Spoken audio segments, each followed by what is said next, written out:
What's going on, everybody? My name is Dave Crowder. I'm an artist and merch designer, and I am going to just terrorize two very kind and generous individuals. I put the call out in my community posts here, and I said, hey, who's willing to share their work with me, and let me see if I can do my own little version of it. I don't want to say improve. I don't want to be that bold to say that I can do better than you. Let's just say, let's go put a Dave spin on it. Take my, my knowledge and understanding of things and apply it to your work. There were actually more, but because I'm doing the whole Shirtember thing, we're ducking t-shirt graphics. These were both t-shirt oriented, so I thought, let's put these together real quick. Being that I've created quite a few merch designs of my own, I thought, yeah, I could do this. I can go ahead and, I don't know, something into the screen. This first one comes from our friend David Cox out of Toledo, Ohio area. As you can see by his Instagram page, he's got an affinity for the skulls. And I like that. We're very much in line. And, some people might say we probably look a little too much alike. I mean, come on. That could almost be me if I wasn't so old and gray. And it's actually this design right here that we're going to be talking about. He sent me this file, and I'm going to Daveify it. Another Daveify. We're going to double Daveify this because, he's Dave and I'm Dave, and that's like two. I dig this design. Overall, I think this design is pretty cool, but there's some things that I would do a little bit differently. And the first thing I would change is this right here, his I feel fine. The reason that I'm not too keen on this is because it's a typeface. If you are going to have a hand scribbled typeface on something, which I think feels right for this, but if I'm gonna do it, I'm going to actually draw this out, because this wouldn't take any time at all to draw on a sketch pad or even on my tablet, which is what I did it on. Just sketch it all out, scan it in, bring it in, and just give it this rawness that you wouldn't get from a typeface, because as you can see, the E's look identical, and because of that, it just kind of takes away from the kind of the edginess that we're trying to create with this. I also dig this idea of the vacuous eyes and nose and the mouth with the halftone back there. The thing about it that kind of distracts me a little bit is that I wish the colors were reversed. If you think about skulls, they're dark holes. So I would almost like where it's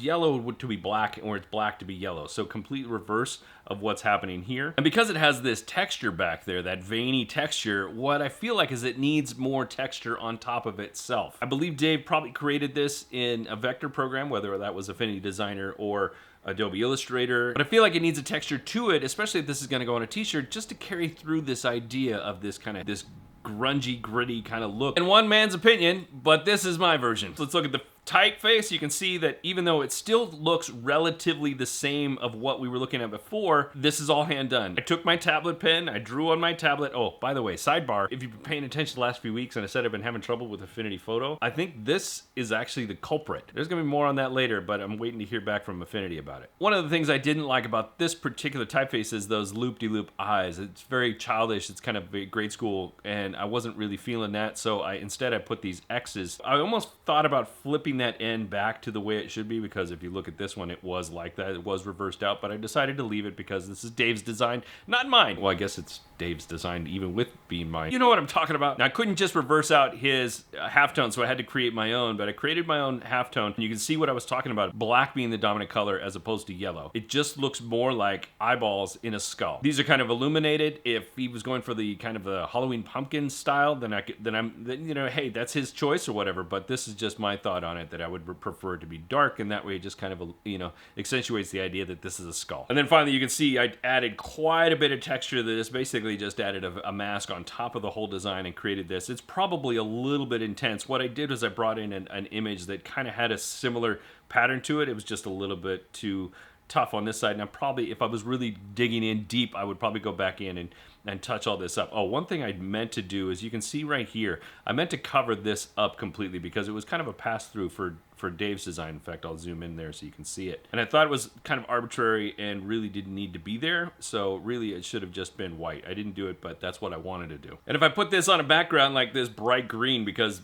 opposite of purple or whatever, but it looks pretty good. It looks pretty good like that. I mean, personally, I think it's cool because I did it. You can also see that I moved the type. I put that the eye was up here and I put it here just to kind of give it a little bit more strength and continuity. It just, when I go over here, this looks like it just sticks out a little too much. I wanted to bring it down here just to have it be together. It feels more cohesive like this, in my opinion. The added aspect of that also is that if I'm going to take that onto a t-shirt design, then I have the ability to make it bigger and put it in a better placement, whereas if I had this one, I would have to compensate for that eye that's up there a little bit higher that might kind of disrupt where the placement of the main image is because I can't get it up high enough on the design. Print on demand only says, hey, this is as high as we go. So there you go, Dave. That's my take. I hope you appreciate it and, didn't destroy it too much for you, but that's what I would do. But it's your design. You do whatever you want. This next one comes from Delicia B. I didn't check to see where she's from, but she sent me this design here of this frog's butt. No fucks to give. But here's a frog's ass. Couple things. I'm not an illustrator, so I couldn't probably draw this myself. Maybe I could. I don't know. What I saw to me was I was confused by the direction of things. It just looked a little too flat. And so I thought it needs some dimensionality to it. That was number one. Number two, I didn't think this was... It really takes away too much from the main design. I want to focus on this frog and not so much on the words, and the words kind of dominate. Now, no fucks to give.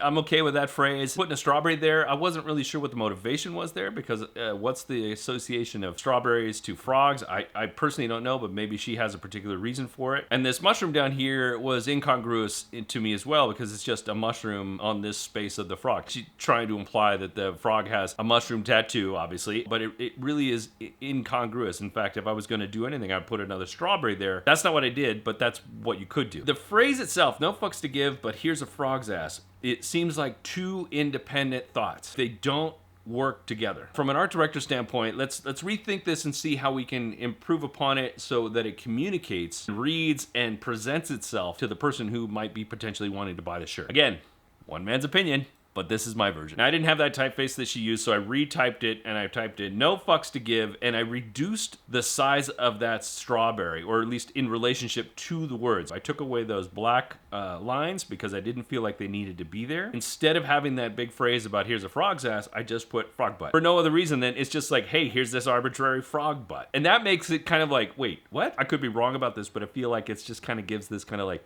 huh, head scratcher in a good way. When we look at Delicia's design, she has several red marks here. It's usually to kind of create like the sense of like, I don't care, right? There's like, or maybe it's blushing. To me, it was too many. I took it down to 3 on each side. It's just supposed to be a little hit there of this idea of the angsty feeling frog. Also, because there was no chin here, and again, I felt like I wasn't sure what's the front, what's the back, what am I looking at? I figured I could add a little bit of a chin there so that we can get the idea that the frog is kind of turning around and looking back at us. And finally, you can see I created a little bit of a halftone shadow just to give it some dimensionality. So you can see where things are supposed to be so you can look forward.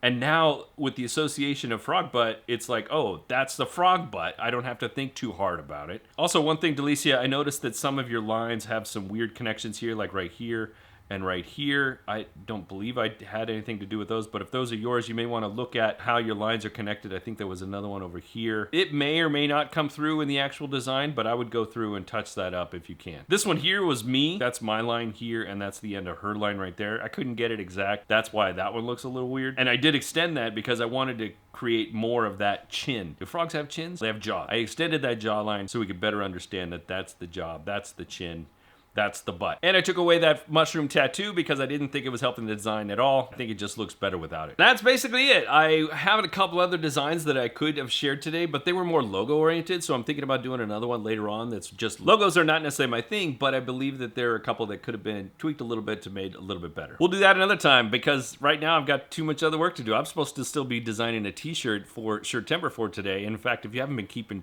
tabs on that, you should go check out my Instagram channel dedicated to that. You can find that over at Instagram.com/shirttemper. I'll put the link in the description. Go check it out because people have been submitting some really cool stuff. I've seen some really cool designs from different people. I've seen some people really getting out of their comfort zone when it comes to some of the designs that they submit. There's probably a lot of instruction that I could be giving to some of these people to help them along. And if anybody of that ilk who are listening to this right now, if you want some help, let's talk because, we can make good things together. But I did some other t-shirt design videos and they're right there. You go check those out. In the meantime, guys, I'm going to get out. Remember, be good today, be even better tomorrow. See ya.